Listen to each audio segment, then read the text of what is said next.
Premier Français au dernier marathon de Paris, qui est quand même un vrai statut, un accomplissement. On leur annonce maintenant que je suis ton agent. Alors que nous, on a tendance à dire, on ne peut pas faire ce que les pros font parce qu'on n'a pas leur quotidien. Toi, tu y arrives. Et ça, c'est fou. J'ai la nouvelle Jason, j'ai la Jason 4. Waouh. 2h10, 35. Non, c'est la Jason 4 parce que tu as fait 2-4. Ah ouais. Ben oui. Salut à tous et bienvenue dans un nouvel épisode de C2 Talk, votre podcast sur l'univers de la course à pied. Avant toute chose, je m'excuse pour cette absence, on a eu un été un peu chargé avec cette UTMB. Donc on reprend et promis, on va reprendre un rythme plus régulier. Aujourd'hui, on a la chance d'avoir un invité que vous ne connaissez peut-être pas encore, mais vous allez bientôt entendre parler de lui. Nous sommes à Arcachon, à côté d'Arcachon, je dis pas de bêtises. Ouais. Avec Jean Mestras. Voilà, pour ceux qui connaissent. Avec Jason Pointeau. Alors, ce qu'on va faire, c'est que je vais te laisser te présenter, mais tu vas devoir te présenter pour l'instant sans parler de sport. Dis-nous qui tu es. Donc, parce qu'après, on va bonjour à rentrer dans le vif du sujet. tous. Alors, je suis Jason Pointeau, 36 ans, pas trop loin des 37 bientôt. J'ai deux enfants de 5 et 12 ans. Je suis professeur de PS depuis 2011. Et donc cette année, j'ai pris une année de disponibilité, donc je ne suis plus prof de PS pendant cette année scolaire. J'ai deux frères, les deux un peu plus grands que moi. Donc on est une fratrie de trois, ça a été du sport j'imagine. 3 garçons. 3 garçons, ouais. Yo, yo, yo. Qui sont, donc je l'ai dit, qui sont un petit peu plus vieux que moi, mais assez proches, 2 ans d'écart on a tous. Voilà, et je suis marié depuis 1 an. Voilà, madame qui est partie Voilà, il ne faut travailler. pas parler de sport, c'est compliqué. Non, c'est parfait. Non, c'est parfait.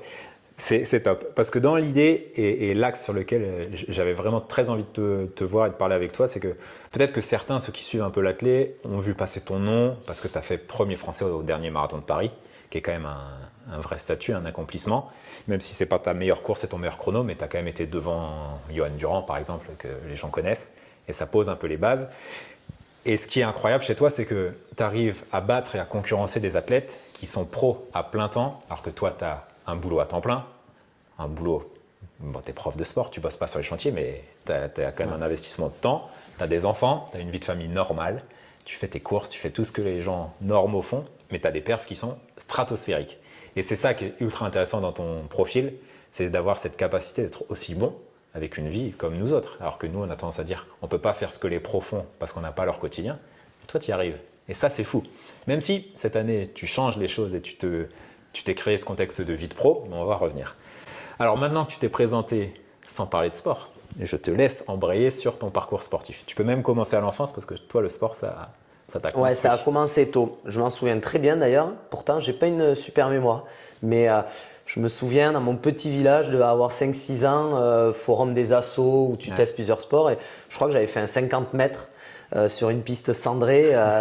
Et de suite, j'avais dû le gagner 50 mètres pour que ça me plaise. Probablement, ouais. Et puis j'allais dire, je veux faire de l'athlétisme. Donc j'ai fait de l'athlétisme dans mon petit village, mais très rapidement dans la ville d'à côté d'Ax. Donc je devais avoir, je sais pas, 6-7 ans. Et en fait, moi, je suis tombé amoureux de ce sport, si bien que j'ai jamais eu l'envie de faire autre chose. Pourtant, mes frères ont touché à tout. Donc école d'athlé et puis… École d'athlé et puis athlé, voilà. Donc les crosses, puis au printemps, la piste avec des lancers, des sauts, l'athlétisme, quoi. Sprint, saut, lancer, 1000 mètres. Le décathlonien qui se prépare. Ouais, voilà. Et puis j'adorais tout. J'adorais autant lancer la balle, c'était lancer de balle à l'époque, que courir longtemps, courir vite, sauter en longueur. J'adorais tout. Et puis voilà. Et puis donc j'ai continué l'athlé. Puis arrivé en cadet, première année où là on peut commencer à se spécialiser. Et bien j'ai finalement été attiré par le sprint. Donc ça m'a un peu surpris, mais c'était vraiment le sprint qui me plaisait. Donc je suis parti dans le groupe des sprinters. J'ai quitté les demi-fondeurs et j'ai fait du 100 et du 200, du 100 longueur. Voilà, et je m'éclatais là-dedans aussi. Et c'était une autre époque parce qu'on s'entraînait 2 fois par semaine, quoi. Moi, l'athlé, c'était mercredi, vendredi. Ma mère m'emmenait et ça me fait rire maintenant parce que j'entraîne des jeunes qui me demandent des séances en plus, le week-end, machin.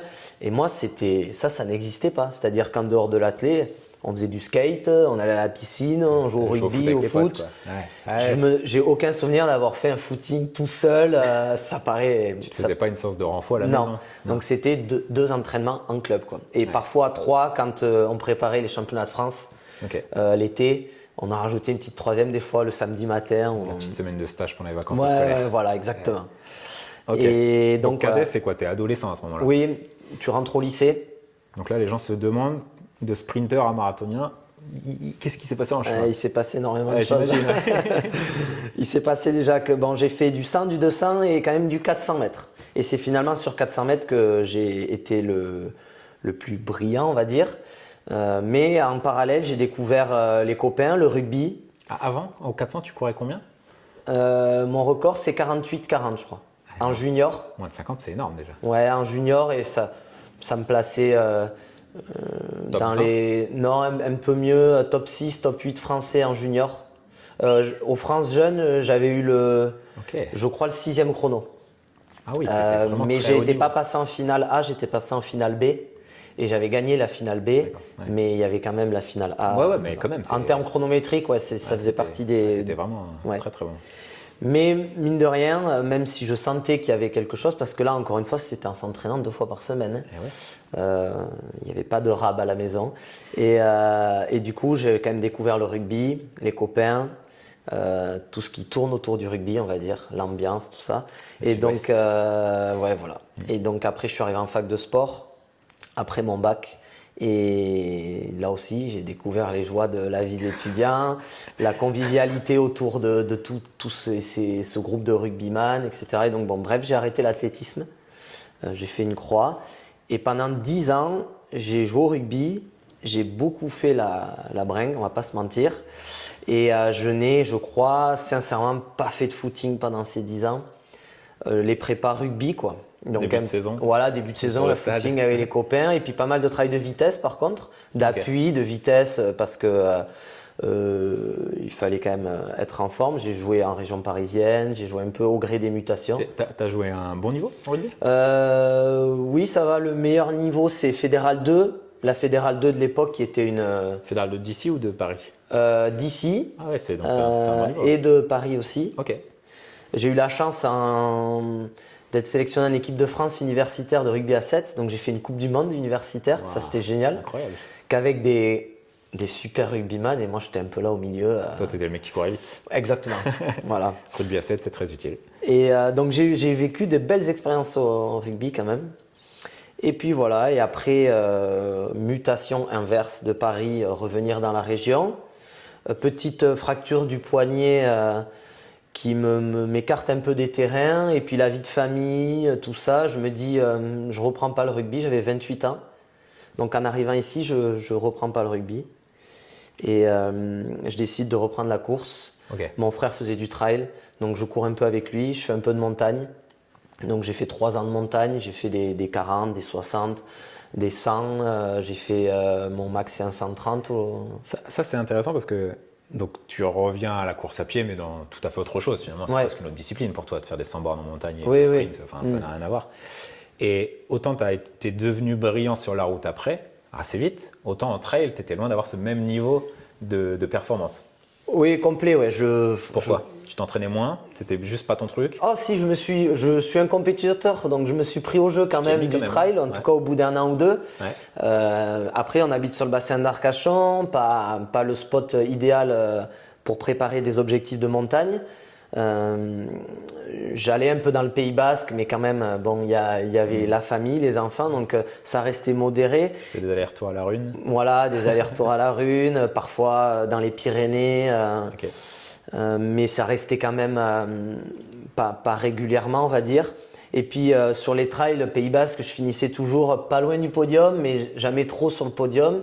Et puis à force, j'ai nourri une petite frustration de me dire, si tu veux être meilleur en trail, il va falloir que tu bouffes plus de montagnes. Et il y avait mes enfants qui grandissaient, le petit dernier qui arrivait, et j'ai dit, je veux pas sacrifier tout ça pour aller. Et donc la facilité, ça a été, en fait ici il y a des pistes cyclables partout, il y a des pistes partout, va courir sur la route, t'aimes courir. Ok. Et voilà. En plus, je dois avouer qu'en trail, la descente, j'étais pas ouf. Les montées, je sentais aussi que c'était pas dingue. Donc finalement, tu te dis. Si tu sais pas monter, que tu sais pas descendre, Voilà. c'est pas J'ai bon, aimé ouais. le très long pour ça parce que le très long, il y a moins d'intensité partout en fait. Moins d'intensité à monter, moins d'intensité en descente. Et mon 130 du GRP, j'ai adoré. Ok. J'y reviendrai, je pense. Ah ouais, ok. Si je reviens sur le trail, je reviendrai direct sur le long parce que c'est ça qui m'a branché. Et donc voilà, et donc j'ai fait mon premier marathon à Paris un peu par hasard. Donc tu te retrouves sur la route à 30, 31, 32 ans? Oui, voilà, Ok. ouais, vers là, époque post-Covid. Ah, c'est même il y a 4 ans. Ouais, parce que pendant le Covid, je deviens un papa, tout ça, et puis il n'y avait pas de compétition. Tu cours un peu dans le quartier. Voilà, je me fais opérer de la cheville, j'en profite. Ouais. Et puis après tout ça, je me dis, allez, feu, on Ok. va courir. Donc tu te mets à courir. Bon, toi tu sais t'entraîner parce que tu gravites autour du sport depuis que t'es gamin. Qu'est-ce qui fait qu'à un moment tu te retrouves sur ta première course? Ben, direct, j'ai eu envie de faire du marathon quand même. Un marathon, voilà, en fait, j'avais l'impression que sur 10 bornes et tout, j'allais pas pouvoir être compétitif. Donc, je me suis dit, marathon, je venais de l'ultra trail, c'est un peu cohérent de faire le plus long sur la route. Si on veut, ouais. Voilà, et donc c'est comme ça que j'ai eu l'idée de faire un marathon. Et puis j'ai de suite coché Paris parce que je ne savais même pas si j'en ferais plusieurs.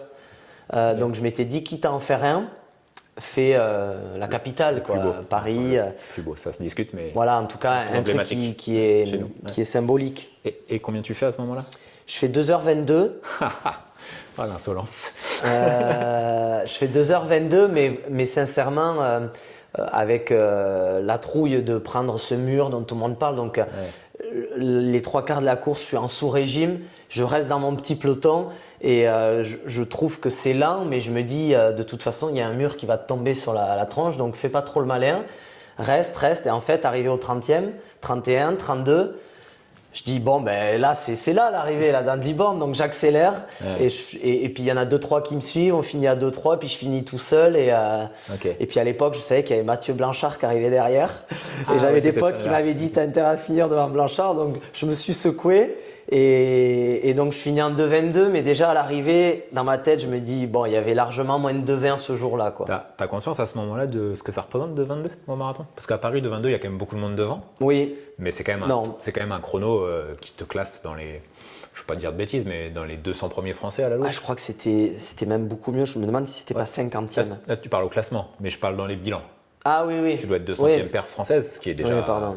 Non, j'ai pas du tout conscience. Je me dis juste que j'ai pas mal de potes qui visaient moins de 2,30 et qui s'étaient peut-être un peu cassé les dents sur cette barre des 2,30. Ouais. Et donc, je me dis, tu fais 2,22. Parce que moi, au début de ma prépa Paris, l'objectif, c'est 2,30. Ok. Comme mes potes, quoi. Mes potes qui courent bien dans le coin. Donc, finalement, au fil de la prépa, je me suis dit, bon, ça m'a l'air quand même… trop facile. Voilà, donc je me dis, allez, 2,25. Donc, je commence à annoncer autour de moi 2,25. Et puis, au fond de moi, je garde pour moi, je me dis presque, les 2,20, ça ne doit pas être non plus si inaccessible que ça. Ok. Voilà. Donc, premier marathon que tu avais quand même bien préparé, sérieusement? Oui, mais rien à voir avec les autres prépas. Non, mais là, on n'est plus sur 2 entraînements semaine. Non, là, on est sur 5 entraînements semaine. Ouais. Donc, tu fais tes 90 bornes en moyenne. Exactement. Les grosses semaines, c'était la première fois que je dépassais 100 bornes. Voilà. Donc, tu as un entraînement sérieux, une nutrition sérieuse. Oui. Tu es sérieux sur ta course. Tu fais 2,22 en optimisant pas forcément la course par précaution. Voilà, exactement. Ok. Et là, tu te dis, finalement, ce sera peut-être pas mon seul marathon. On va voir ce qui se passe derrière. Oui. Tu te prends au jeu. Exactement, oui. Et la suite, c'est quoi? Parce que de 2,22 jusqu'à aujourd'hui, il s'est passé quelques années. Tu as eu une progression linéaire. Tu as eu vraiment une progression t'as cassé un moment quelque chose. Comment ça s'est passé la suite? En fait, après Paris, progression d'un seul coup parce que j'ai mis le pied dans une prépa bien plus structurée, bien plus volumineuse. Okay. En fait, je coche Valence après Paris. Et là, je me dis, Valence, déjà, il est plat. Ouais. On m'a dit qu'il y avait beaucoup de densité. Et puis, tu vas faire les choses bien parce que voyons ce dont tu es capable, quoi. Donc, là, de suite, en termes de prépa, je franchis un cap. Et donc, j'ai franchi un cap aussi au niveau chrono puisque je fais 2,13. Sur ton deuxième? Sur mon deuxième. Ouais. Oh là, j'avais pas conscience que c'était au deuxième que tu avais 2,13,00. Je crois même qu'à l'arrivée, je pense être sous les 2,13 parce que je vois 2,12,57. En fait, c'est 2,13. Ouais. Et là, par contre, content de toi, optimisé. Content, mais avec toujours ce sentiment de. Tu as été un peu frileux, quoi. À un moment donné, mais bon, après, c'est mon deuxième et je me dis peut-être que tout le monde ressent ça à l'arrivée. J'aurais pu faire mieux. Ouais. Donc très content. Oui. J'avais un pote du rugby qui était venu. J'étais comme un gamin quand même, 2,13. C'est sérieux, 2,13. Là, j'étais vraiment content. Ouais. 2,13. À ce moment-là, donc tu as 2 enfants. Oui. 2 enfants à la maison, dont un petit. Ouais. C'est un garçon? Un garçon, ouais. Ok, un petit. Tu bosses à temps plein? Oui, là je suis à temps plein. Tu as une vie de famille? Ouais. Comment tu t'entraînes? Parce que tu me dis, avant tu t'entraînais à 5 séances semaine, donc là tu étais passé à 7, 8, 9, tu doublais certains jours je suppose? Oui. Tu fais des semaines à 150, 160, 170 les grosses semaines? Ouais, c'est ça. Comment on organise une semaine de boulot? Et d'entraînement, comment on met tout ça en 24 heures? Ouais, alors après, l'avantage quand même que je trouve que la course sur route a, c'est que finalement, les séances, pour moi, elles durent rarement plus d'1 heure et demie, quoi. Donc, c'est quand même assez facile à caler, sachant que c'est le temps optimisé. Tu pars de chez toi avec les baskets aux pieds. Okay. Moi, si je sais que ma séance elle dure 1h15, je regarde la pendule et je dis aux enfants, voilà, quand la grande aiguille elle revient là, je suis là. Et entre guillemets, il n'y a pas d'imprévu. Oui. Je ne prends pas ma bagnole pour aller m'entraîner sur. Voilà, donc ça c'est quand même cool. Okay. Et ensuite, je regarde ma semaine, mon emploi du temps de prof, avec le trajet pour aller au lycée, etc. Et je cale mes séances. Donc il y avait beaucoup de séances entre midi et 2. Pas l'idéal, mais je lâchais mes élèves à 12h25. Et déjà, quand ils étaient dans les vestiaires, des fois j'enfilais mes baskets. Eux, ils vont au self et toi tu vas sur la piste. Et ensuite ils partent quand ça sonne. Et moi, 3 minutes après, je suis sur la piste cyclable devant le lycée, quoi. Okay. Et je reviens, je me douche rapido. Je mange vraiment 3-4 trucs et puis je reprends mes élèves okay. Si je retravaille l'après-midi. Voilà, donc c'est plus compliqué pour doubler. Combien d'entraînements semaine sur les... Là, je pense que pour le 13 ans, je dois être à 9-10 entraînements semaine. Ah, quand même. Ouais. Là, parce qu'il y a quelque chose qui me surprend, c'est que tu me dis je dépasse rarement 1h30. Tes sorties longues dépassent 1h30 quand même sur cette prépa marathon. Oui, mais des sorties longues de plus d'1h30. T'as quand même des sorties à 30 bornes ou plus. Ah, mais tu me diras, avec ta vitesse, toi, c'est… Ouais, alors au début, je fais pas énormément de sorties à plus de 30 bornes. Je tourne 26, 28. Ouais, je parle, on va dire, entre S-8 et S-4. T'en as quelques-unes? Oui, j'en ai quelques-unes, ouais. Mais franchement, sur toute une prépa marathon, en tout cas, à cette époque, il doit y avoir 2 fois juste où je dépasse les 30. Ok, donc ça, c'est plus un choix philosophique dans ta manière de te préparer. Oui, je m'étais pas mal inspiré de ce que faisait Nicolas Navarro, ouais. Je m'étais aperçu qu'il fractionnait beaucoup ses sorties longues sur du 4x5 km. Et donc finalement, pas besoin de monter, parce qu'une fois que tu es arrivé à 28, 29 bornes, si tu veux que tu ailles à 31, 32 ou 33, si tu es en endurance active, des fois je me dis on cherche toujours à aller un peu plus loin, mais… Je pense que c'est aussi une sorte de philosophie d'entraînement. Ouais, et peut-être ça permet de rassurer, des fois d'aller chercher le 32 ou 34 km au lieu de s'arrêter au 29-30. Mais moi, je sais que le cœur de la séance, mes 4 blocs, 4x6 ou 4x5, c'est ce qu'il y a de plus important. Toi, tu penses que c'est que psychologique? Moi, je pense que c'est plus physiologique. Tu vois, tout à l'heure, tu parlais du mur. Ah, le mur, c'est plus une croyance, une légende qu'une réalité. Enfin, souvent, le mur, c'est plus où tu n'as pas l'endurance musculaire. Bah, tu es cramé au 32e, tu ne lèves plus les jambes. Ou ta nutrition a été mauvaise et tu n'as plus de jus. Et et puis c'est le mur du marathon pour le coureur qui court 4 heures à 3 heures de course. Toi, tu sais pas ce que c'est 3 heures de course sur la route. Ouais. Mais toi, ton 30e, il arrive à 1h30 de course, un petit peu plus. Donc c'est pas le même vécu. Mais moi, je pense que pousser les gens à courir 34, 35, plus ou moins, ça va à un moment les confronter aussi à cette sensation de course et physiologiquement créer quelques adaptations. Il faut y aller avec parcimonie parce que la fatigue générée aussi est peut-être un peu… Moi, c'est plus ma philosophie. Et moi, ma philosophie, c'est que je vais accorder plus d'importance à l'enchaînement des séances. Par exemple, je vais plutôt être du style à faire 28 le dimanche matin ou 29 donc, et repartir dimanche soir ton 29, c'est la plus longue de ta semaine? Oui, oui, oui. Ok. Tu y retournes le soir. Et je vais y retourner le soir pour faire 8 à 10. Et en fait, des fois, j'ai l'impression, par expérience, que d'aller chercher le 33, 34, et ben, c'est là qu'arrivent les petites cointes physiques. Une cheville qui va se mettre à couiner au 32e. Et tu te dis, ah, c'est chiant ça. Parce que demain, il faut retourner. Ouais, voilà. Et c'est mon corps aussi. Mon corps qui réagit comme ça. C'est sûr que si j'avais jamais de petits signaux, peut-être que j'irais pousser. Parce qu'en effet, je suis aussi d'accord avec toi que si tu vas jamais explorer ces zones. Mais par contre, je reviens sur ce que j'ai dit. Sur la sortie de 32, on va dire qu'à partir du 28e, j'ai fini mon dernier bloc à allure. J'en fais 29, 30. Je repasse à des allures autour de 4,4, 4,15. J'ai l'impression qu'à cette allure, de faire 2-3 km de plus, vu que je suis à 4, 4,15, ça ne m'apporte pas grand-chose. Il faudrait limite recaler un petit dernier bloc marathon. Moi, ce que j'aurais tendance à faire, c'est plutôt les 3-4 derniers kilomètres, c'est les mettre en échauffement initial, un peu en pré-fatigue. Comme ça, tous tes blocs se décalent. Ouais. Et ton dernier bloc, il finit à 33, 34. Okay. Bon, c'est une idée. Ouais. Après, toi c'est à mi-chemin entre ta philosophie, ton quotidien, et ça s'accordait bien et c'était OK comme ça. Ouais, voilà. Puis vu ta progression, de toute façon, on ne peut pas remettre en doute ta manière de faire. Et puis là, je parle de mes débuts, Valence. Après, c'est vrai que j'ai un petit peu changé, évolué parce que j'ai plus d'expérience, mon corps s'est renforcé. Maintenant, faire 34, je le fais, mais parce que j'ai l'impression que c'est 34, je m'arrête à 34 au lieu d'aller à 38 comme certains. Ça a décalé un peu mon 29-30 de l'époque, il est à 33, 34. Oui, c'est ça, voilà. Parce que tout est fait plus vite, ton corps a plus de kilomètres, tu es plus endurant. Oui, voilà, je me sens un peu mieux. Tu es plus fort. Ouais. Donc là, on est en 2022, 23 2023. Voilà. Donc 2,13. Pour l'instant, tu es encore sous les radars. Parce que finalement, faire 2,13 à Valence, il y a un sacré peloton qui est devant. Oui. Donc même tous les meilleurs Français sont encore loin devant. Oui. Puis c'est une époque où le marathon français commence un peu à nouveau. Ouais. Parce que ça a été quand même un peu difficile dans les années 2015. Il n'y avait pas grand-chose qui se passait. Et là, on a les Chadi, Amdouni et compagnie. Ça commence à faire du 2,6. Le niveau a monté. Complet. Même des non-marathoniens, les Benjamin Choquer qui arrivent, qui font des 2,10, des choses assez impressionnantes. Donc toi, tu es derrière ces gars-là, donc on ne parle pas de toi. Et puis, tu continues à progresser jusqu'à 2,10,35, c'est ça ton record? Entre-temps, je fais Genève.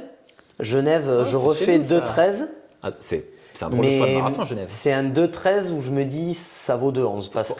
Pourquoi choisir Genève? C'est pas rapide, Genève. Alors en fait, je devais aller… Ah, c'est pour la prize money, ça. Non, en fait, pour la petite histoire, je devais aller à Copenhague. Il me semble, pas Rotterdam, mais Copenhague. Et en fait, trop cher. L'hôtel, le billet. Et je me dis… Genève, c'est bon marché, c'est connu. Genève, il y a un Bordeaux-Genève en avion qui m'a coûté 60 balles l'aller-retour. Donc déjà, ça s'est plié. Après, tu loues un Airbnb. Oui. Là-bas, on m'offrait la possibilité d'être dans le satellite, puisque c'est pas aussi relevé.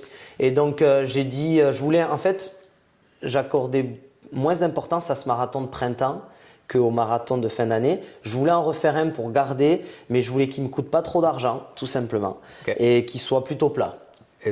Et donc, en fait, on me l'avait vendu plat. Non. Et Genève, il a plu.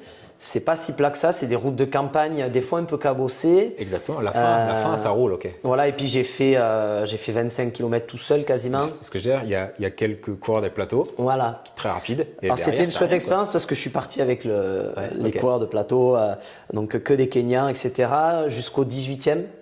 Je suis avec eux, puis après ils montent d'un cran et là je laisse partir et donc après c'est solo dans la campagne et donc à l'arrivée j'apprends que je suis 5e finalement parce que devant ça a pété un peu, que j'en ai doublé un ou deux, donc je suis déjà trop content et je vois ce 2,13 et quelques secondes, je sais plus combien, et je me dis c'est beaucoup plus costaud que ton 2,13 à Valence. Ah oui, incontestablement. Ouais. Donc, dans ma tête, j'ai encore franchi un petit palier. Mais la vraie question, c'est est-ce que ta prime a remboursé le vol?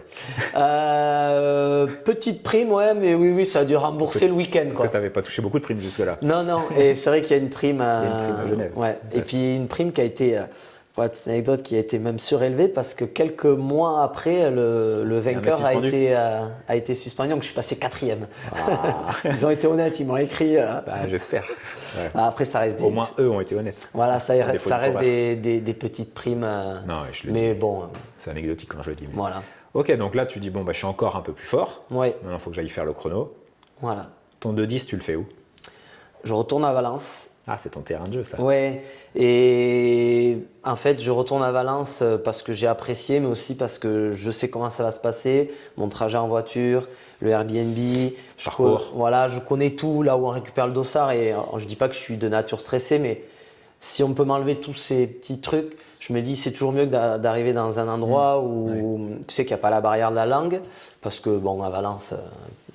Bon, Hablas espagnol? bah, je parle un peu espagnol, mais surtout il parle bien français, quoi. Ok. Et donc du coup, tout ça c'est bien. Et puis l'année d'avant, j'y étais allé avec un pote. Là, j'y vais avec mon frangin.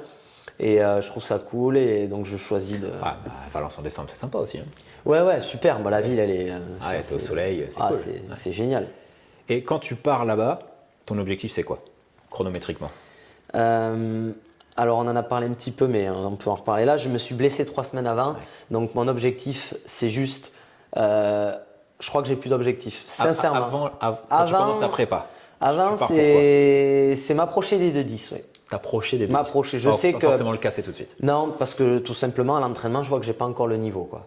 Ouais, ok, ça te paraît encore une allure un peu. Oui, voilà, je le vois dès que je pars sur des allures de 9, de 10. Je sens que mon corps, il est pas prêt à faire 42 km comme ça. Donc, mais je me dis, il faut que ça descende parce que je vois aussi qu'en France, il y a pas mal de coureurs qui stagnent autour de 2,13, de 14. C'est souvent une zone où. Et ouais. voilà. Et donc moi, je me dis, ben, en fait, tu vas faire partie de ce groupe. Tu as fait 2,13 à Valence, 2,13 à Genève. Ouais. Et j'ai envie de me dire, allez, non, reste pas coincé là. C'est ça, laisse-les derrière. C'est ça. Ouais. Mais avec cette petite blessure 3 semaines avant, le jour où j'y vais, en fait, c'est juste, j'ai même plus d'objectif. Je suis trop content de pouvoir prendre le départ. Je me dis qu'à tout moment, ça peut relâcher. Donc, je crois que je suis juste content d'y être et ça m'enlève une énorme C'est ça. pression que je me mets moi-même. Je ne sais pas pourquoi d'ailleurs. Et donc, je me sens hyper libéré. Sur la ligne de départ, je suis juste content. Je suis là, je m'échauffe, j'ai pas mal. Et donc, je me dis, trop cool, je peux courir. Parce que je crois qu'il n'y a rien de pire que de se faire 3 mois de prépa et d'être privé de son joujou, quoi. Ouais, à 2 ans. Il y a 2 ans, quand je prépare Paris, ouais. Ouais. Je me blesse quasiment la dernière séance conférence avec les potes. Et j'y vais pas, tu vois. Ça Ouais. c'est. Ouais, c'est sympa. Hein. Ouais, ça doit être dur. Ouais. Ouais.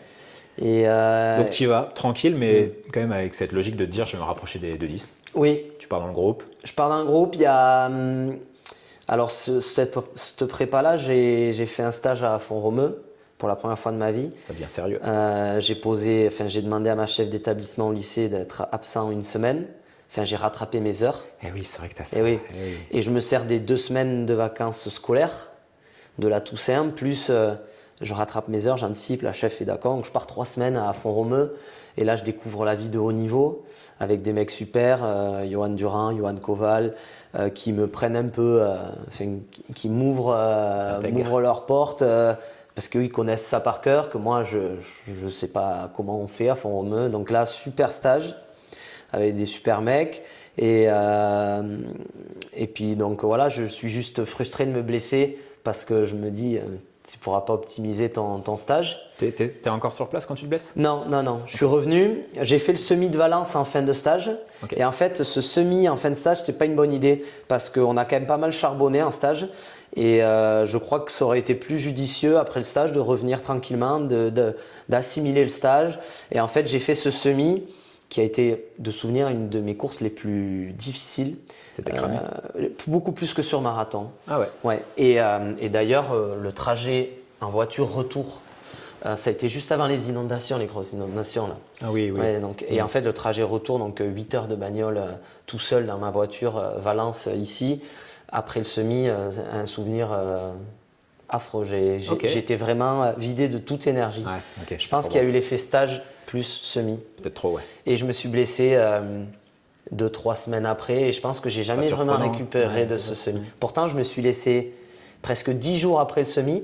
Je voyais que Johan Durand, il repartait à l'entraînement, il avait fait le semi aussi. Au bout de 3-4 jours, Johan Koval repartait à l'entraînement. Donc je me disais, il faut que tu repartes. Et en fait, je me suis laissé quand même quelques jours en plus parce que je sentais que j'avais été entamé. Mais au bout de 10 jours, tu te dis, Coco, il y a un marathon là. Et donc je suis reparti, mais comme quoi il faut s'écouter. Je suis reparti et sur une séance un peu classique, un peu de seuil, ça a lâché au niveau de la cuisse. Non, il fallait y aller quand même.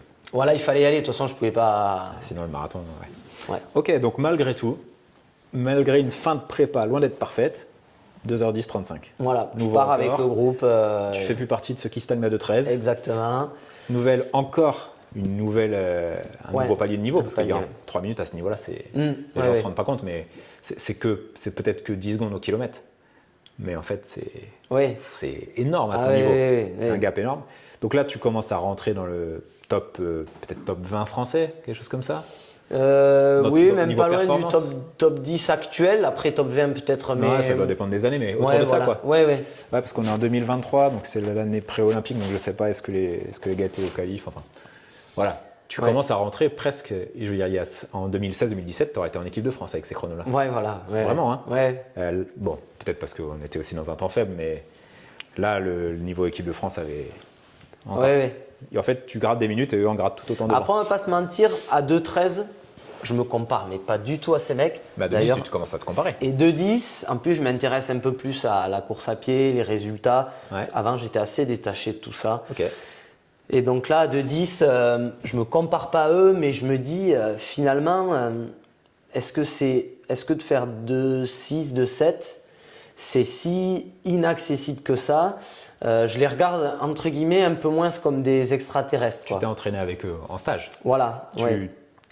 Tu t'es dit, ok, je suis un peu, je suis pas encore de cet univers et je le sens sur les séances et je Oui. le vois, ils enchaînent mieux, ils sont plus forts et je peux suivre, mais je vois bien que, tu vois, Oui. des fois tu suis des mecs qui sont plus forts, tu y arrives, mais tu vois qu'ils sont plus forts. Oui. Tu t'es dit quoi en t'entraînant avec Johan et les deux Johan d'ailleurs pour le coup?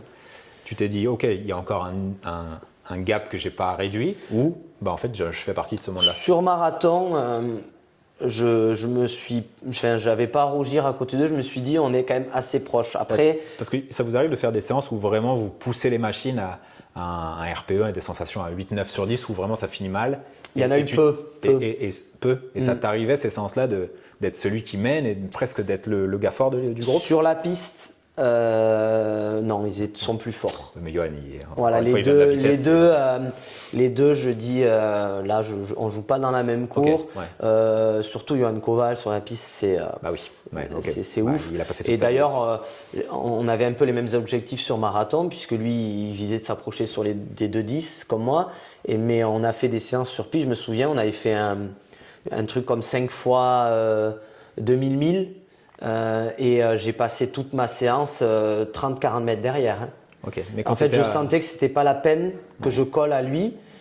Pourtant, bizarrement, on a le même objectif marathon, mais de me coller à lui, ça me demandait une dépense d'énergie que je sentais largement trop Ok. au-delà de ce qu'il fallait faire ce Mais jour-là. quand quoi. vous faisiez ces longues séances tempo, seuil, allure marathon autour du lac, à Là, Matlal, j'étais bien. Là. là tu aurais presque été le meneur du groupe. Oui, d'ailleurs, bon, on reste ensemble. Il y a pas... Des Oui, fois, mais tu peux passer devant. Tu peux juger un peu de la fraîcheur des autres. Ouais, et ouais. ce qu'il est, ou Non, toi, mais c'est ça, ouais.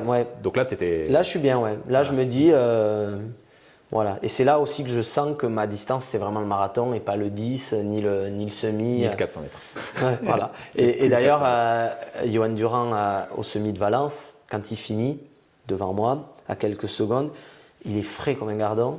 Moi, j'arrive, je suis un zombie et je me dis, ah ouais, ça me met un peu une petite claque parce que je dis, comment il peut être si frais? Il fait 1h2,50, je crois. Moi, j'arrive à 1h3,30, je suis dégommé. Et donc là, je prends une petite claque, je me mais dis, t'as bah passé une course finalement. difficile. Mais oui, voilà, avec ouais. le recul. Voilà. Mais quand même, en stage, j'étais un peu confiant. Là, je dis, ok, il a remis l'église au milieu du village et t'as encore du boulot, quoi. Encore une fois, tu t'attaques à un multimédaillé Oui, international. bien sûr, oui. Ok, et donc là, tu fais 2,10. À ce moment-là, on ne parle pas encore beaucoup de toi. Non. C'est vrai, hein? Ouais. Réellement. Et pourtant, moi, l'athlète, je suis. J'ai vu ton résultat passer, j'ai vu ton nom et tu étais parmi d'autres. Voilà. D'autant plus, encore une fois, on en reparle, mais certains commencent à faire des 2,5, 2,6 et c'était, oui. ça montait. Et puis en plus, à Valence, tu fais 2,10, bah, tu es 50e. Ouais, c'est un centième, j'exagère. Non, mais peut-être, je me souviens plus. Enfin, mais il y a ouais. des paquets de Oui, ventes. tu es 50 ou je crois que c'est Voilà. c'est ça, c'est donc, 50. donc, c'est pas comme si d'un coup, tu apparaissais en haut d'un classement. Ça passe, tu retournes à Paris. Tout à l'heure, on parlait de ta course, tu fais 2,13. Tu n'es pas forcément content du résultat parce que tu voulais sans doute reconfirmer un 2,10, quelque chose comme ça? Alors, pas 2,10 à Paris, mais je m'étais dit, oui, si tu t'approches des 2,10 à Paris, 2,11, peu ça comme à vaudra Genève, moins ça de veut dire 10 voilà. à Valence. Confirmé. Voilà. Un niveau de performance équivalent sur un parcours différent. Tu fais 2,13, donc la course se passe pas super bien. Tu me dis, même si c'est pas si mauvais au final. Malgré tout, tu fais premier français. Ouais. Bah, premier français devant Johan. Donc là, ça te remet un peu en lumière. Même Ronix parle un peu de toi. Ouais. Premier média quand même course à pied. Donc, là, je vais pas dire que c'est une forme de consécration parce que. Non, mais c'est toujours sympa, oui. Mais ça veut dire que voilà, Oui. tu commences bah, enfin, on te met la lumière que tu mérites. Mais très vite, on referme la page et puis toi, tu retournes au boulot. Lundi, tu es au boulot et puis la vie continue. Ouais. À ce moment-là, toi, tu as une logique de te dire, moi, mon quotidien, il me plaît parce que je progresse, je performe, je me fais plaisir parce que je pense que quand tu es premier français, tu as quand même un sacré kiff à l'arrivée. Ouais, c'est quelque chose. C'était tu top. vis une belle émotion. Ouais. Bien sûr. Tu as une vie de famille équilibrée, du moins ça a l'air, tout va bien pour toi. Ou tu te dis, en fait, j'ai 30, à ce moment-là, tu as 35, 36 ans, tu te dis, je suis en train de passer à côté de quelque chose, si je le vis pas maintenant, je le vivrai plus après. C'est quoi ton ressenti? C'est exactement celui-là. Ok. Alors déjà, j'ai des envies de 100 bornes. Et c'est pour ça que j'ai fait 2 marathons après Paris, j'en ai refait un 3 semaines après. J'ai vu que tu avais enchaîné fort. C'était un peu l'objectif du printemps. Il y en a un que tu as gagné d'ailleurs. Non, deuxième. Ah, deuxième. Ouais. Okay. C'était un peu l'objectif, même avant Paris. J'avais déjà dit, je ferais Paris. Puis, il y en avait un à 3 quarts d'heure de chez moi, tout plat. J'ai dit, on verra. Et c'est vrai que quand j'ai vu ça passer, je crois que c'est Patrick Montel qui en avait parlé. Ah, ouais, je sais pas. Et j'ai vu ça passer, je me suis dit, mais qu'est-ce qu'il nous fait là? Pourquoi il enchaîne si vite? Ça n'a aucun sens. Mais maintenant, ça fait sens du coup. Voilà, pour tester un peu le corps dans un objectif futur de faire du 100 km. Mais j'ai ce truc de, bon, je pense pas valoir de 6 sur marathon, je vais pas me mentir. Mais je pensais pas valoir de 10 au début. Hein. Voilà. Et puis surtout, je me dis, je ne veux pas avoir ce regret. Je veux pas finir le vieux con qui dit oui bon si j'avais été professionnel moi je vais aller 2-2 et même ma femme me dit je sens que tu vas être relou en vieillissant si tu vas pas, donc elle m'encourage, elle me dit c'est dommage franchement qu'elle soit pas là pour confirmer. Ouais. Mais elle me dit il faudrait que tu tentes une année. S'il faut se serrer la ceinture, on va le faire. Donc elle est hyper. Elle est soutenante. Ouais, très soutenante. Mais peut-être plus pour se libérer d'un poids des années qui nous restent où elle se dit tu vas être relou quoi. Si tu le fais pas là. Voilà. Ouais. Et en plus je pense que je me rends pas compte, mais peut-être que je radote un peu des fois en me disant si je pouvais faire ci, si je pouvais. Donc là. C'est ça. Elle me pousse un peu, mais le problème c'est que. Donc toi c'est quand même ton idée. Elle a dit ok je suis avec toi, on y va. Oui. C'est le discours. Exactement. Sur le papier, ça. Et puis elle dit en fait, t'as rien à gagner, t'as rien à perdre. Si, t'as beaucoup à gagner, mais pas grand chose à perdre. Oui, mais ça ne changera pas ma vie. Non, mais de vivre l'expérience. Voilà, de vivre l'expérience. Mais c'est vrai, t'as raison. Il n'y a rien à perdre. Et puis au moins, par contre, tu pourras te dire, voilà, j'ai essayé. Et moi, c'est hyper important de me retourner sur ma carrière entre guillemets sportive dans 3-4 ans, là, quand ce sera fini, de me dire. Tu as tout donné quoi. Maintenant, ton corps, tu peux un petit peu le préserver, profiter à fond de faire autre chose avec les enfants. Ouais, mais l'ultra trail, si j'y reviens, ce sera plaisir, pas performance. Faire un 100 miles, me dépasser, faire des courses un peu mythiques. C'est le 100 miles. Oui. Peu importe ton niveau, c'est de la performance. Mais je me dirais pas, je vise moins de temps d'heures à l'UTMB. Non, j'ai pas envie de retomber là-dedans. Et puis là, pour le coup. À ce moment-là, si on me propose une bringue avec des copains, je dirais plus non parce que la vie c'est aussi j'ai tout à fait compris, un équilibre différent. Ouais. Donc tu as envie, elle te soutient. Qu'est-ce que toi tu risques quand tu es. Je connais pas bien le statut, j'ai jamais été salarié quand tu es prof de PS. Tu peux pas partir. Alors tu peux demander une année de disponibilité. Une année Non, renouvelable 5 ans. Ah, okay. Donc, bien sûr, tu n'es plus payé, ce serait le comble. Tu n'as pas d'indemnité. C'est pas comme un chômage? Non, du tout. Donc, tu coupes tout, tu n'as plus de rentrée d'argent? Non, tu es à zéro. Okay. En fait, tu dis juste, je veux faire une pause, soit pour me reconvertir, soit pour m'occuper de ma famille. Voilà. Donc, on te garde ta place?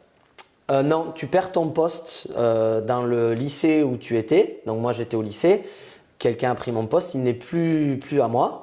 Par contre, je reste fonctionnaire, j'ai toujours mon statut d'enseignant pendant 5 ans. Et si dans 5 ans, je ne reviens pas dans le circuit d'éducation nationale, je perds carrément mon bénéfice de mon concours, Ton diplôme, quoi. mon diplôme. Mais ça veut dire que, quand je disais il n'y a rien à perdre, en fait, tu as quand même perdu ton poste. Oui, Pas ton mais droit en fait, d'exercer. Mais ça veut dire que demain, si tu dis ok, bah, en fait, je retourne bosser. ça c'est ma plus grande victoire parce qu'en fait, ça fait 10 ans que je travaille dans un bahut où je m'ennuie profondément. On va dire que l'éducation nationale, de par son système, alors que je suis un grand passionné, m'a tué à petit feu d'année en année. Tu n'as aucune solution pour. C'est pas une chaîne politique. Hein. Non. Mais tu vois, et donc je suis en train de me dire, ce métier que j'adorais. Ah, finalement. Et donc là, ça a été une libération de perdre ce poste. Pour rien au monde, je voudrais revenir dans cet établissement. Non. Et d'ailleurs, si par magie ou par malheur, quand je reviens dans le circuit, on me dit t'es réaffecté là, je démissionne. Ok, parce que quand on te réaffecte, tu n'as pas le choix. C'est oui, point barre, tu y vas. Oui. C'est quand même une liberté. En fait, je sais que je vais être dans la région. Okay. Mais entre guillemets, un peu où ils veulent dans la région. Donc s'ils veulent. C'est le hasard de la place qui se libère. Voilà, et puis ça peut être aussi à 150 km d'ici. Hein. Parce que est-ce que l'option de. J'ai un ami en tête qui est lui plus en trail et qui est aussi pro, mais qui était prof de sport aussi, et donc qui s'est mis à mi-temps pour garder son poste là où il était. Je pense que ça lui correspondait et pouvoir s'entraîner plus. Toi, c'était une option qui existait? Ben en fait, c'est ce que j'ai fait depuis un an. Déjà l'année dernière, j'étais à mi-temps Okay, et à côté, j'ai fait du coaching en ligne. Je m'éclate. J'ai une quinzaine de coureurs autour de chez moi que j'entraîne. C'est un métier qui me passionne. Mais après, on va dire que la façon dont je le fais, c'est pas en ligne, mais autour de toi. Donc tu les vois de temps en temps. Oui, c'est en ligne parce que c'est du semi en ligne. Quoi. Mais oui, alors j'ai fait du en ligne et j'ai eu cette petite frustration de ne pas avoir de contact physique. J'ai besoin de ça. Donc en fait, j'ai réduit. Et maintenant, je veux que ce soit des coureurs que tu vois. Plutôt que je vois, peut-être des fois qu'une fois par mois, mais je veux les voir. Quoi. Ouais, je comprends. Voilà. Et faire un petit run avec eux, une endurance fondamentale. Voilà. Et puis j'entraîne les jeunes à l'athlé. C'est ça. Et donc en fait, je suis à mi-temps prof, mais j'ai l'impression d'avoir un travail à temps complet parce que. Mais c'était encore une fois, ça c'était pour fuir le métier d'enseignant qui me faisait plus du tout vibrer. Mais tu n'en avais peut-être pas tout à fait conscience. Ouais, ou tu refuses quoi. C'est plus facile de le refuser quand tu sais qu'il faut y retourner. Ouais, et puis en plus tu te dis, je vais pas commencer à me plaindre, je suis prof de PS, je fais pas 50 heures, je bosse pas. Ouais, okay. C'était plus ça aussi. Moi, j'ai vraiment quand même beaucoup de mal à me dire, par rapport à mes amis qui sont charpentiers, de dire, je me plains, je suis à mi-temps prof. Hein. Tu sais, les gens d'expérience, j'ai tendance à penser, pour avoir vu beaucoup de monde, parce que en tant que kiné-ostéo, tu as des gens, j'en ai vu passer. Le niveau de gens qui se plaignent est rarement proportionnel à ce pourquoi ils se plaignent. Il y a des gens, ils se plaignent parce qu'ils payent l'impôt sur la fortune. Quoi. Ouais. Ça va, te plains pas. Enfin, oui. Je veux dire, c'est un statut qui est assez cool. Alors que tu en as avec vraiment des situations compliquées, ils vont pas s'en plaindre. Hein. Il faut chercher pour savoir que leur situation elle est comme ça. Oui, bien sûr. Donc, bon, ok, je comprends en tout cas tout à fait l'idée. Donc, c'était quand même un projet que tu avais en tête, mais il fallait que tu passes le cap. Ouais. Et tu t'es dit, bon, bah, si je le fais pas maintenant, je le ferai pas du tout. Donc, c'était pas tant le fait d'avoir fait cette place à Paris. C'est juste qu'à un moment, non. S'il fallait en avoir un peu plus du temps, c'était tout de suite. Mais en fait, l'élément déclencheur, c'est que quelqu'un m'a tendu la main. Parce qu'en fait, la barrière, c'était le financier. J'aurais jamais franchi ce cap sans avoir une sécurité financière à côté. Justement, on va y revenir. Oui. Tu fais 2-10. Tu es top 15 français, on pourrait regarder à ce moment-là. Tu fais premier français à Paris. Tu as encore une marge de progression parce que tout n'est pas optimisé. Tu as encore un boulot à temps plein. Ça veut dire que si tu es sponsor et que tu as de l'argent à investir sur un athlète, tu fais quand même partie de ceux à qui on pourrait se dire il y a quelque chose là. Non, parce que tu vois, investir sur Johan Durand que tu connais, Johan Durand, je ne pense pas que demain il battra son record sur marathon. Je lui le souhaite, mais ça paraît peu probable. Investir sur un Jimmy Gressier, tu as de bonnes chances que dans le futur, ça marche. Toi, tu es moins jeune que Jimmy, tu es plus jeune que Johan. On peut se dire que toi, tu as encore une marge de progression. Et cette marge-là, en fait, elle va faire de toi un très élite. Potentiellement. En tout cas, après, c'est que du potentiel en course à pied, il n'y a rien d'écrit. Mais en tout cas, tu fais partie de ceux, tu es un outsider. Ouais. Voilà, tu fais partie de ces mecs-là. Me dis pas que quand tu as fait ça au marathon, personne n'est venu vers toi.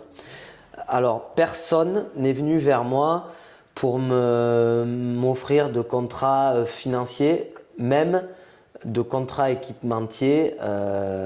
C'était toujours, on veut bien que tu sois notre ambassadeur Alors, c'est quoi ambassadeur pour toi? Mais ça, en fait, En gros, tu vends un produit, je ne donnerai pas de nom, mais il y a des marques qui m'ont appelé à la fin de l'entretien téléphonique. Je dis, mais en fait, vous voulez m'aider ou c'est à moi de vous aider?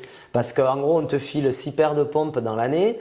Par contre, il faudra que tu postes un peu, machin, bidule. Voilà, en fait, tu es notre ambassadeur, hein, tu es l'ambassadeur de la marque. Et donc, en fait, moi, j'écoute et je dis… En fait, les gens, c'est pas eux qui veulent mettre un petit coup de boost à ma carrière sportive, c'est plutôt qu'ils ont envie que moi, je parle de la marque. Et, voilà. Et donc, après, personne n'est… C'est le principe des athlètes sponsorisés de parler de la marque. Mais oui, mais il y a un contrat financier aussi. Bien sûr, bien sûr. Et puis moi, j'ai besoin de nourrir ma famille, d'avoir un métier, un salaire. Qu'on m'envoie des cartons de chaussures et de débardeurs. Moi, j'ai pas besoin d'avoir 14 shorts, quoi. Équipementier textile et chaussures, donc c'était qui? C'était des bonnes chaussures. Voilà. C'était des bonnes chaussures? Oui, il y a eu, mais après il y a eu des marques qui m'ont fait faux bon. Pareil, je nommerai personne, mais avant Valence, on m'équipe. On te donne des chaussures, tu vas courir avec nos chaussures, tout ça. Et par contre, si ça marche bien à Valence, on ira voir un peu plus loin. Et puis bon, déjà de 13 à Valence, on me l'avait promis, je me dis, j'ai fait le job quand même de 13. Finalement, ça va pas le faire.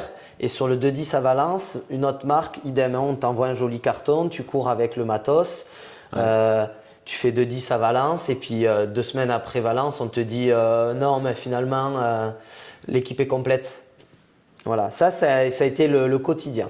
Et jamais personne ne m'a dit on te propose de payer tes dossards, tes déplacements, de te donner un petit salaire pour pouvoir vivre. Ça, c'est jamais arrivé. Une cagnotte en tout cas. Enfin. Voilà, donc en fait, c'est d'accord, bien. donc ça veut dire que ce soit marque de textile et compagnie, les ASICS, Adidas, Nike et tous et consorts, toutes les marques de Nutri, toutes les marques de Récup et compagnie, aucune marque est venue avec un aspect financier. Non, il y a le petit magasin local, le shop local où j'habite, au Tèche, qui, tant bien que mal, comme il pouvait, essayait de me filer des paires de pompes, ou alors il grattait auprès des commerciaux du matos. Voilà, donc en fait j'ai été aidé. C'est de l'humain, parce que le mec t'a rencontré, ça a matché. Et donc c'est utile, hein, mais c'est utile, mais ça ne te fait pas de toi quelqu'un qui peut… Ça ne remplace pas ton salaire de prof. Non. Ton énorme salaire de prof. Voilà. C'est pour ça que je parlais de l'ISF, tu sais ce que c'est. Là, on est dans sa résidence secondaire. Si seulement. Si tu pouvais nous affréter le jet pour rentrer. Ça, c'est quand on J'ai réservé le TER déjà. Il sera vide, les gars. Il ne se sentait pas bon. Hein. Ok, donc en fait, rien n'a changé. Non. Et ce qui a changé, c'est parce que toi, tu as eu la chance de grandir dans ton village avec quelqu'un qui elle-même a réussi à développer une communauté, s'est dit c'est quelqu'un que je connais, j'aime ses valeurs et je vais le pousser autant que je peux et c'est elle qui te soutient. Exactement. Je pense que tu peux même dire qui c'est. Oui, c'est donc Cindy Poumerol qui… Sur Instagram, elle s'appelle comment? Cindy Poum. Ok. Cindy Poum. Et Cindy m'avait déjà un peu tendu la main, je crois, à l'époque où je fais 2-13, tout ça, en tout cas, en me disant c'est génial ce que tu fais, si un jour je peux te filer un coup de main, n'hésite pas à me dire, sauf que bon, moi je suis pas du tout comme ça. Et puis à l'époque, je me dis, je veux pas que ce soit les copains qui m'aident, parce que moi j'ai des copains qui ont des entreprises qui m'ont payé une petite partie des frais de déplacement. Ça te mais dérange si un petit c'était peu cool, mais je voulais que ça reste un petit truc de copain, mais en tout cas, je n'imaginais pas un copain m'accompagner pleinement dans mon… Pour moi, ça devait venir de l'extérieur. Je comprends. Et donc, quand Cindy me le propose, je ne réponds pas à la… Ok, merci, c'est gentil. Voilà, à l'appel du pied. Et par contre, après le marathon de Paris, elle me relance, mais de manière plus précise, plus poussée, avec beaucoup d'envie. Je sentais qu'elle était emballée. Donc, moi, je suis aussi partagé entre je meurs d'envie d'avoir une saison pleine, mais c'est délicat d'accepter ça aussi. Et donc, on se rencontre, on en discute, elle me vend le projet, elle m'explique… Elle te le vend bien, semble-t-il. Voilà, et elle m'explique son point de vue et moi, j'adhère parfaitement à ça. Et puis finalement, voilà, je mets un peu mon ego de côté parce que c'est toujours difficile quand même de se faire aider par quelqu'un. Surtout quand il y a du financier en jeu. Mais je me dis, de toute façon, je veux pas finir le vieux grognon C'est ça. qui dira « Oh là là, et en plus, il y a quelqu'un qui m'a tendu la main Et et puis ta j'ai femme fait qui mon- dira arrête avec ton histoire, on la connaît. Voilà. Ok. Et donc, en fait, je dis à Cindy, vendu, quoi. Ok, donc c'est elle, ton seul et unique partenaire. Oui, En tout cas, réel Oui. partenaire. Ok. voilà. Et puis, elle me dit, donc moi, C'est fou. je te finance ta saison. Et par contre, en plus, j'aimerais essayer de t'aider à ouvrir, pourquoi pas, la porte vers d'autres partenaires. Elle me dit de vrais partenaires running, quoi. Équipementiers, etc. Ouais, j'ai vu que vous aviez lancé un jeu concours. Oui, voilà. En tout cas, elle est aidée, elle est influente et elle me dit, mais attends, c'est pas normal que moi, Cindy Pomerol, je sois aidée par telle ou telle marque pour faire ci et elle ça. court aussi. Elle est un peu Bah, dans elle a cet fait univers. le marathon des sables l'année dernière. Ah oui, non, elle court Voilà. pas qu'un peu, elle court. Oui, oui, voilà. Après, elle court à son niveau, mais elle se dépasse. Ouais, c'est mais- plutôt une nageuse à la base. D'accord. Mais elle aime le sport. D'où Koh Lanta. Voilà. Et là, elle prépare un Alpha Ironman. Ok. Donc Oui, voilà. donc ce que tu fais, ça lui parle. Oui, mais puis elle me dit, je comprends pas pourquoi toi t'es pas aidé, alors que moi je suis aidé. Mais bon, on sait comment ça marche.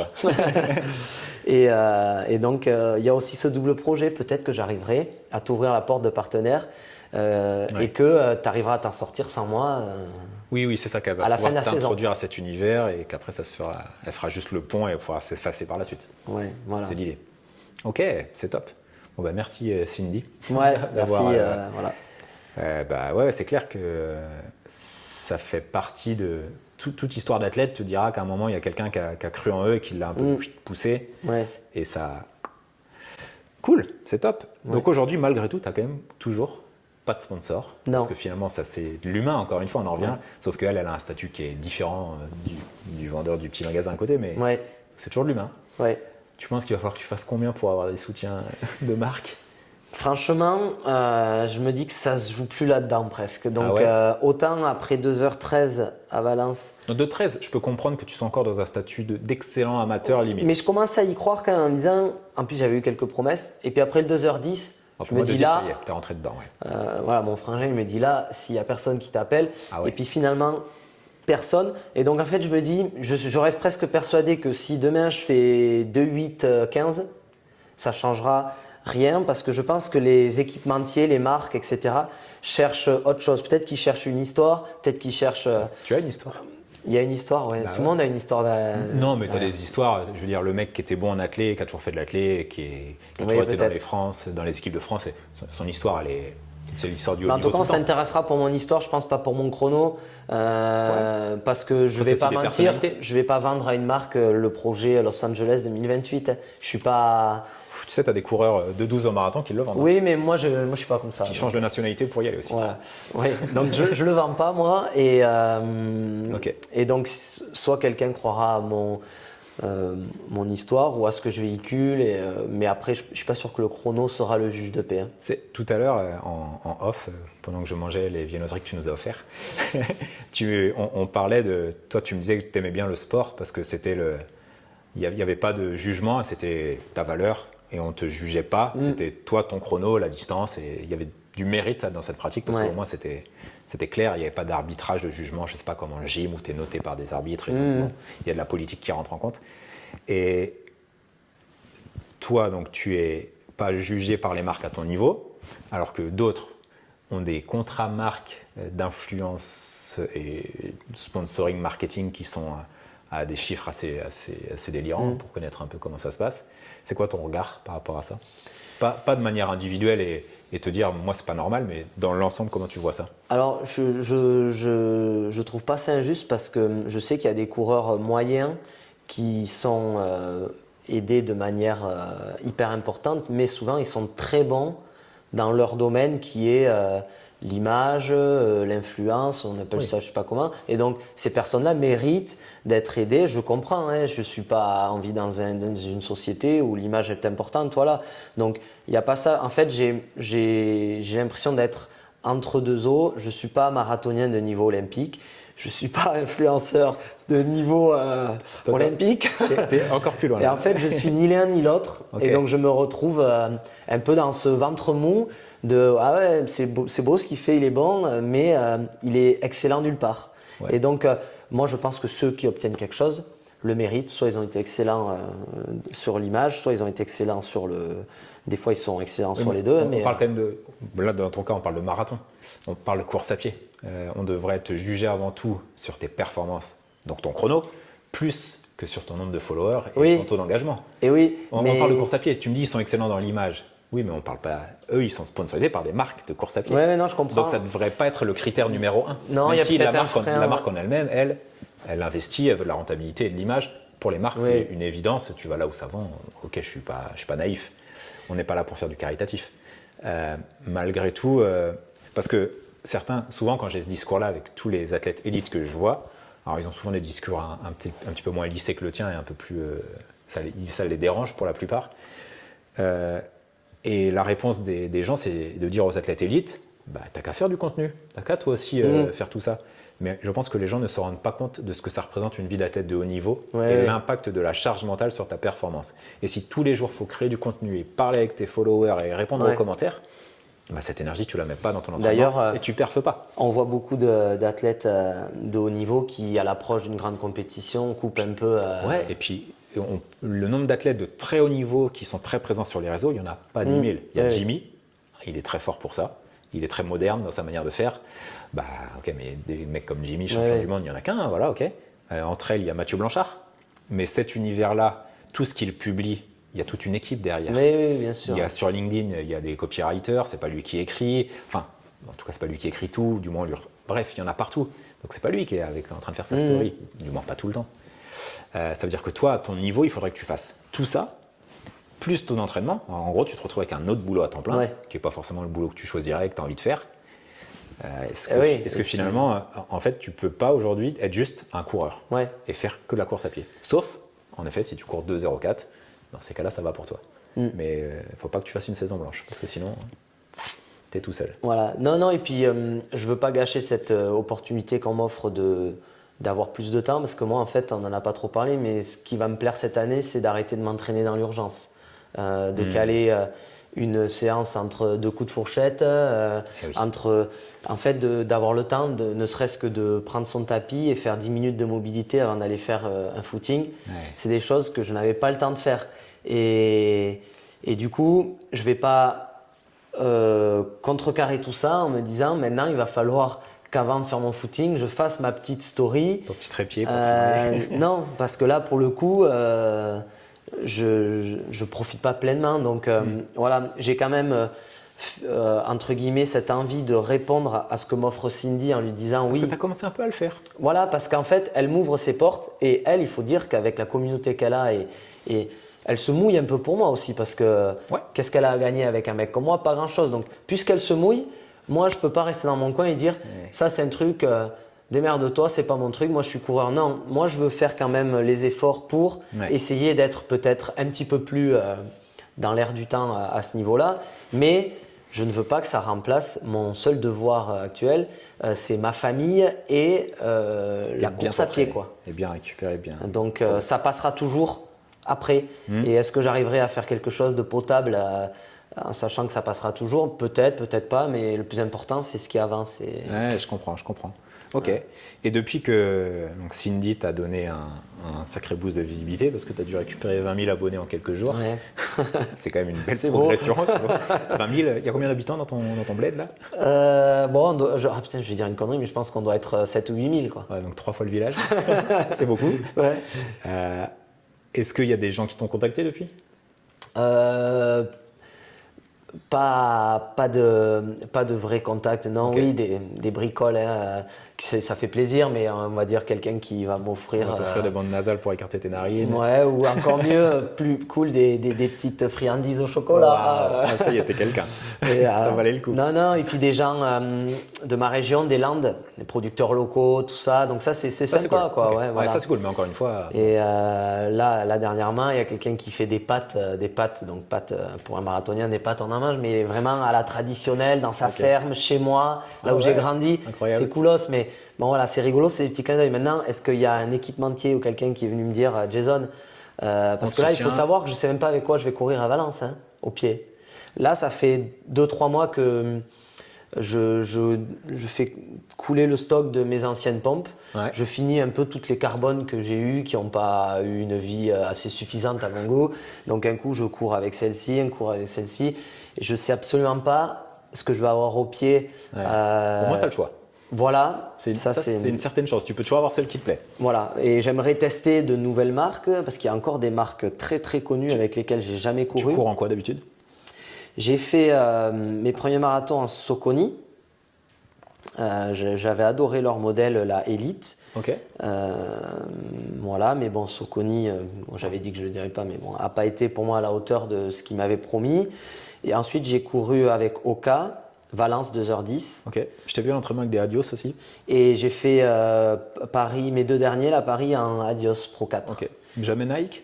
Jamais Nike, jamais ASICS. Ok. Et voilà. Ouais, ok. Voilà. C'est aussi, parce qu'une fois que tu as un équipementier, tu es assujetti à ces produits. Oui. Voilà. Et parfois, toi, tu me parlais tout à l'heure tu réagissais bien à la semelle et enfin la technologie. Après, tu es assujetti au produit, mais j'espère qu'avant de signer quoi que ce soit, tu essayes, tu testes et tu approuves. Par exemple, j'ai eu l'occasion, j'en ai pas parlé, d'essayer Mizuno. Mizuno qui voulait me proposer un petit peu d'aide d'ailleurs, mais Mizuno j'ai essayé et leur paire carbone à l'époque, je ne me voyais mais même avec un temps d'adaptation, je savais que ça allait pas être possible. Donc en fait j'ai remercié gentiment, mais voilà, Mizuno c'était pas possible. Et ça c'est pareil avec toute marque, si la chaussure te convient pas, quand bien même il m'aurait peut-être filé un petit coup de pouce financier, j'aurais pas pu dire oui quoi. Ouais, mais tu vois, je te donne un exemple tout simple. Un jour, tu cours en Nike Vaporfly. Moi, je trouve que ça a été la meilleure. La 1, la 2, incroyable. La 3, catastrophique. Ouais. Bah, t'es chez Nike, Ouais. Tu cours avec la 3, quoi. Mais tu peux toujours faire le beau avec tes vêtements Nike quand même. Et puis tu fais un rassemblement athlète, il y a du beau monde. Voilà. Mais en tout cas, tu vois, une fois que tu es chez une marque, tu me parlais tout à l'heure de Mathieu Blanchard, autant en trail, Salomon, c'est le top. Autant sur la route, c'est pas terrible. Il s'est retrouvé à courir avec ses Salomon, c'est pas incroyable. Et Salomon, je les ai testés. C'est quoi, c'est la fantasme? Voilà, et moi j'ai adoré la rigidité de la chaussure. D'ailleurs, il y a un moment donné où je me suis dit peut-être que je m'en servirais pour faire mes 10 bornes.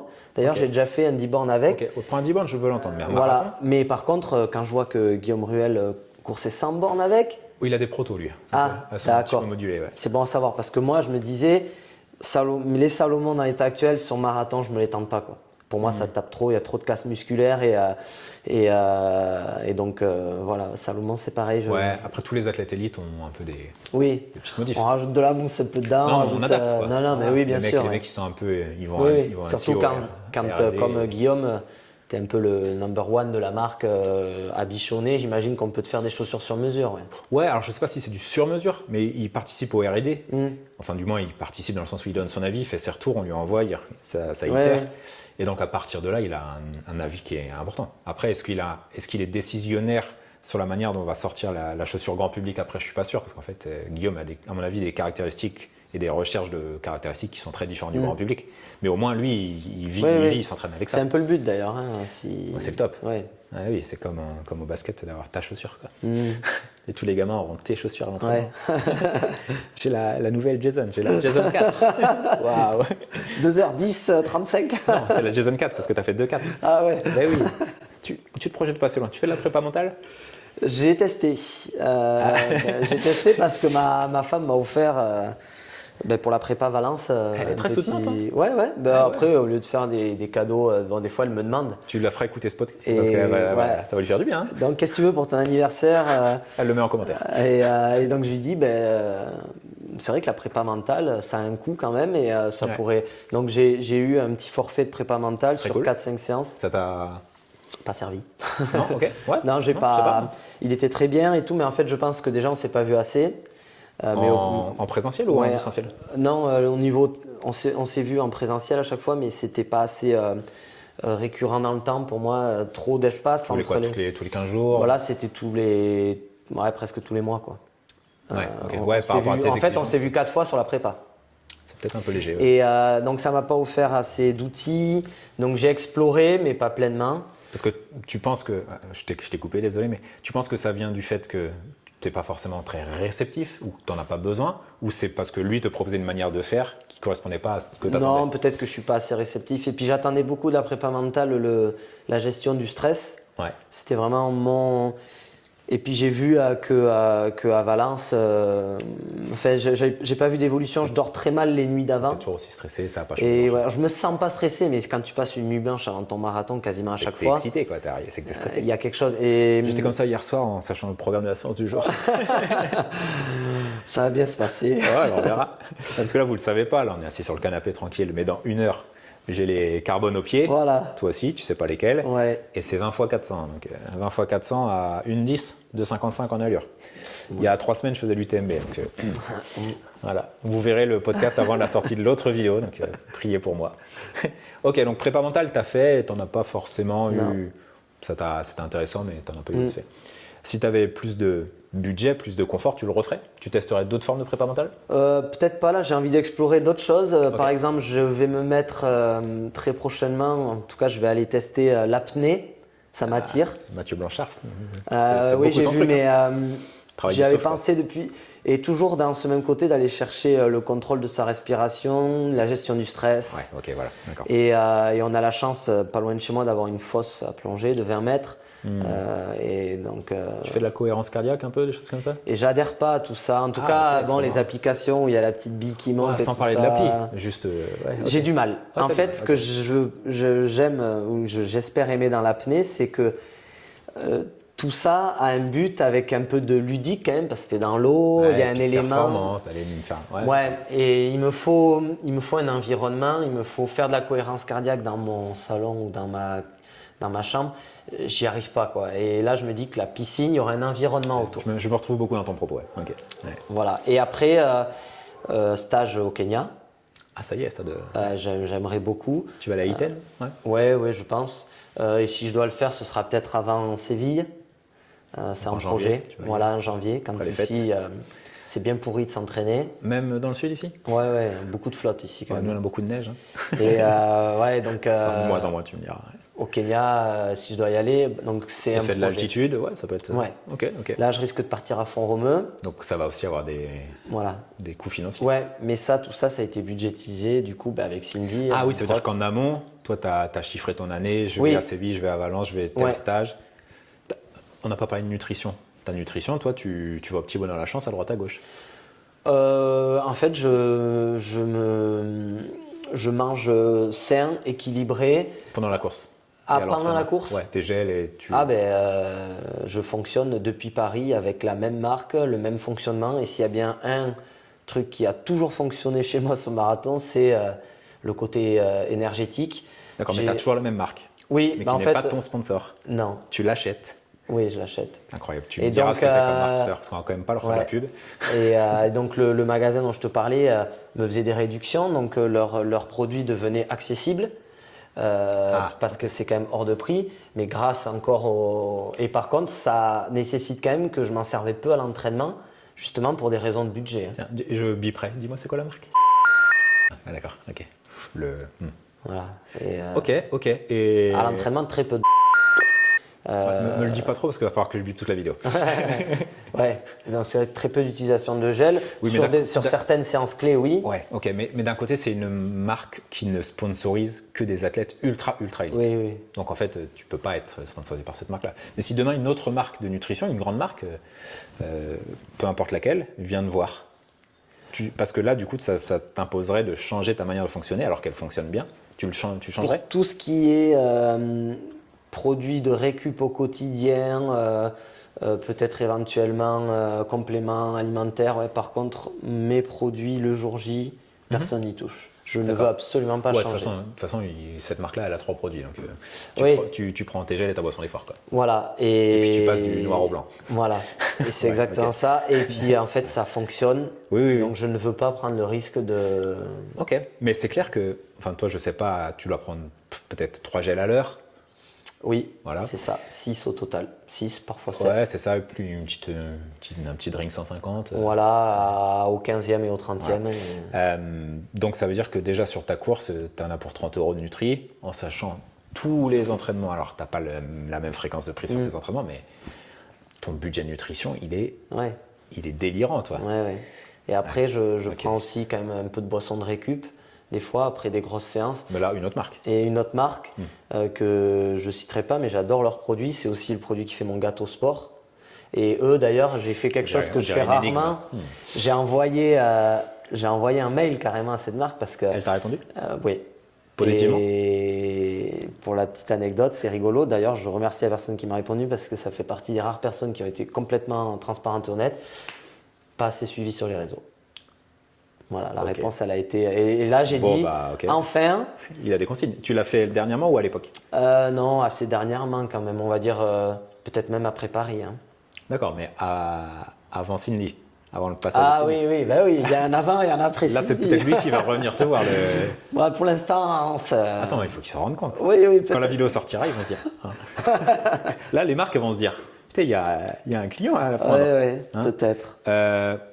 On leur annonce maintenant que je suis ton agent. On va dire combien tu prends aussi, tant qu'à faire. Écoute, je prends rien tant que tu as pas fait 2h08. Ok. Ok. Et d'ailleurs, je me suis déjà fait un petit peu aider par une agence responsable parce que je sentais que j'étais tellement mauvais que je me suis dit à un moment, il faut peut-être que quelqu'un cherche des sponsors à ma place. Ouais, l'agence de com. Quoi. Ouais, une agence de com, exactement. Et là encore, et donc ça fout un petit pet au moral quand des professionnels de la recherche de sponsors, au bout de 3-4 mois, reviennent vers toi et disent bon, finalement, On n'a pas grand-chose. tu te dis, C'est putain, une agence locale ou un gros. ouais, quand même un gros truc qui gère pas forcément trop la course à pied, mais qui est très très influent dans un autre milieu sportif et qui a des coureurs quand même sous contrat, dont des coureurs connus. Ça aussi, on en parlera. Route ou trail? Route. Voilà. Mais bon, en tout cas, ça n'a rien donné. Quoi. Ça commence pas par un F. Non. D'accord. Ok. On peut jouer à la pyramide hein, en 3 briques. Dans les commentaires, c'est de trouver.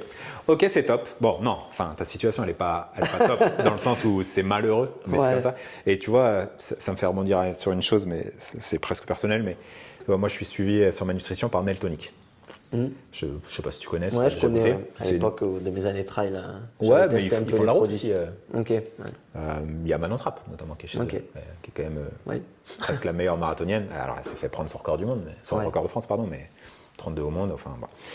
Et donc, Manon Trapp est aussi chez Meltonic. Ok. Et tu vois, on en parlait, et sans rentrer dans trop de détails, mais tu te rends vite compte que même les athlètes ultra élites, hein, parce que c'est son cas, n'ont pas plus, voire moins d'avantages que des créateurs de contenu. Parce que, alors moi, j'ai un statut très hybride, parce que, avant tout, je fais du coaching, j'ai une agence de coaching, mais je fais du contenu, voilà. Et je cours, mais à un niveau tout à fait modeste, mais je montre ce que je fais, donc je suis un peu partout et nulle part. Et ben j'ai des avantages que beaucoup d'élites n'ont pas. Ouais. Ce qui est complètement. Alors, ça revient au Moi- débat qu'on a eu. Je trouve pas ça forcément aberrant, mais. En fait, c'est pas aberrant, c'est peut-être pas le terme, mais ça devrait pas être comme ça. Ouais. Moi ça me. Je veux pas dire que ça me dérange parce que je suis pas en train de dire que je crache dans la soupe, pas du tout. Et je suis très content de vivre en 2025 et de pouvoir profiter de tout ça et de vivre de ça, et c'est super. La seule chose que je souhaiterais, c'est qu'on reconnaisse que sans les élites, toute cette médiatisation n'existerait pas. C'est pas l'inverse, c'est pas les créateurs de contenu qui ont rendu la course à pied populaire. C'est parce que toi, quand tu étais gamin, tu as regardé, je sais pas, El Guirouge ou Gabriel Selassie, je sais pas qui Oui, était. bien sûr. Ouais. Ou les sprinteurs qui ont regardé Maurice Green, puis Bolt. Et tu vois, s'il y a Duplantis aujourd'hui, c'est parce qu'il y avait la Villeni, parce qu'il y a eu avant Galfion, parce qu'il y a Bien eu sûr. Bubka. Et en fait, aujourd'hui, les créateurs de contenu, c'est pas eux qui ont créé la popularité de la course à pied. Ils la poussent, ça fait effet boule de neige, mais il faut pas inverser les choses. Oui. Et donc, à la fin, qu'est-ce qui restera? Pas les créateurs de contenu, il restera les records et les médailles, donc les élites. Donc c'est eux qu'on devrait remercier. C'est eux qui sacrifient des heures, et en fait c'est même des vies sacrifiées pour la performance. Toi, créateur de contenu, une fois que tu as mis ta vidéo, tu retournes jouer à la play et la vie est belle, tu vois. Alors que eux, ils sous-performent, ils se blessent, comme toi dernièrement. Leurs contrats, ils disparaissent et ils retournent à la vie standard et tout est fini pour eux. Le créateur de contenu, il a fait sa vidéo, à moins de prendre un bad buzz parce que tu as déconné, mais dans ces cas-là, c'est ta faute. Comme un coureur qui se doperait, tu vois, ce serait de sa faute. Et ben, tu vois, ça ne peut que continuer. Non, et puis mais en je fait, suis tu n'as d'accord, pas de ouais. pression et tout est. Alors, encore une fois, si c'était si simple, tout le monde y serait. C'est pas aussi simple. Je suis pas en train de dire ça. Mais j'aimerais au moins se dire que dans cette logique-là, on devrait mettre les élites et dessous. Mais il y a des marques qui le font parce que pour la petite anecdote, par exemple, j'ai appris qu'au Shoujo Camp ASICS à Font-Romeu, Donc, je ne sais pas si tu connais, moi j'ai eu la chance de le visiter avec Johan. Il m'a gentiment fait visiter, le spot est ouf quand même. Et au Shoujo Camp, par exemple, tous les sponsors ASICS peuvent réserver leur date, etc. Mais par contre, comme ce n'est pas un centre qui est si grand que ça, si les réservations sont pleines, ils vont donner la priorité aux athlètes qui préparent un grand championnat aux influenceurs, par exemple. Parce que ASICS a des gros influenceurs. Aussi, voilà. Et donc, Johan me disait, en fait, quand tu réserves, il y a toujours des créneaux qui sont réservés et qui vont être priorisés par niveau de performance. Quelqu'un qui vise une médaille au JO peut passer devant quelqu'un pour son stage qui n'est pas médaillable au JO, mais qui va quand même y aller. Donc, il y a quand même ce truc il faut que les meilleures conditions soient offertes voilà, ce ne serait pas injuste. Ça, c'est top. Et moi, quand il m'a expliqué ça, j'ai dit c'est rassurant aussi quand même. Ouais, c'est bien, mais je ne pense pas que ce soit toutes les marques qui agissent comme ça. Voilà. Donc, je ne sais pas comment les choses évolueront et comment le gâteau sera découpé et les parts réparties par la suite, mais en tout cas, ça pose question. Et toi, tu es quand même un peu une victime collatérale de ce système. Ouais. Même si, il y a 20 ans, tu n'aurais pas eu toutes ces opportunités malgré tout. Oui. Non. Donc, on peut juste se dire qu'aujourd'hui, il y a quand même beaucoup de choses qui gravitent autour et il faut se poser des questions sur les répartitions. Ouais. Bon, voilà, ça reste un sujet. Moi, je trouve que c'est un sujet intéressant, mais… Ouais, on pourrait… Il n'y a pas de critique dans mon propos, il n'y a pas de jalousie, encore une fois, parce que je suis plutôt du bon côté. Et quand je parle avec d'autres athlètes élites, je me dis que j'ai des meilleurs contrats qu'eux en étant un total amateur. Ouais. Et moi, j'ai pas de jalousie, mais j'ai quand même un petit peu quand même cette rancœur de me dire, punaise… Il n'y a pas la moindre personne qui est venue pour me dire. Enfin, c'est pas comme si on vivait autour de deux marques, quoi. Il y en a quand même quelques-unes, et je me suis dit. C'est ça, on est d'accord. Tu vois, il y a plein de marques de nutrition un peu intermédiaires qui auraient pu se dire ah, mais attends, Jason, à notre niveau, c'est top, ça va être un peu nos. Bah écoute, alors, quand tu auras fait 2h08, on verra. Ouais. À un moment, tu auras trop de choix, tu diras finalement. Ouais, et peut-être que quand j'aurais fait 2h08, j'aurais basculé après sur d'autres distances, d'autres projets. Moi, je peux te dire qu'après cette vidéo, tu vas avoir des contacts. Je m'y engage. Hein. En tout cas, entre avoir des contacts et faire 2h08, je préfère avant tout d'abord faire 2h08. Je suis tout à fait OK. Ça reste le sport, c'est… On est d'accord, mais les contacts te permettent aussi d'avoir le contexte. Bien entendu. Ouais. Cool. Donc en tout cas, là, on va te trouver à Valence puis à Séville, objectif 2h08, 2h7,59 ou objectif Valence, partir vite. 1h04 au SMI, le passage Ouais, voilà, à peu près. Dans le groupe sur des bases de 2h08-30, parce que je crois qu'il y a toujours un groupe en 2h08-30. Et par contre, je m'autorise, si je sens que c'est pas le jour J, que je suis pas dans le game, je m'autorise à mettre le clignot parce que clairement, faire 2-10, 2-11 à Valence me ferait absolument pas plaisir. Déjà fait. Et donc, sachant qu'il y a Séville qui arrive, là, Valence, j'y vais en me disant… Prends des risques, tu n'as jamais pris de vrais risques de A à Z. Mais tu as quand même… Et au moins, ça permettra aussi avec mon coach de voir peut-être le chemin qui reste à parcourir. Ouais. Et puis derrière, il y a Séville, 2 mois et demi après. Donc voilà, Valence, prise de risque, se faire plaisir. Ça sera mon 7e marathon, le faire différemment des autres. Accepter d'avoir des sensations peut-être qui sont moins facile à tenir. Si tu prends des risques, oui. Ouais. Voilà, et puis Séville. Et après, je pense qu'après Séville, réussi ou pas réussi, il y aura quand même ce projet de faire mon premier 100 km. Ok, cool. Théoriquement, en septembre, tu es de retour sur les bancs de l'école ou tu es… Non, parce que je veux profiter de ce moment pour développer d'autres projets professionnels. Je veux organiser des stages de marathon parce que j'adore être au contact des gens. Le coaching en ligne, encore une fois, c'est un plaisir, mais moi ce que j'aime c'est partager.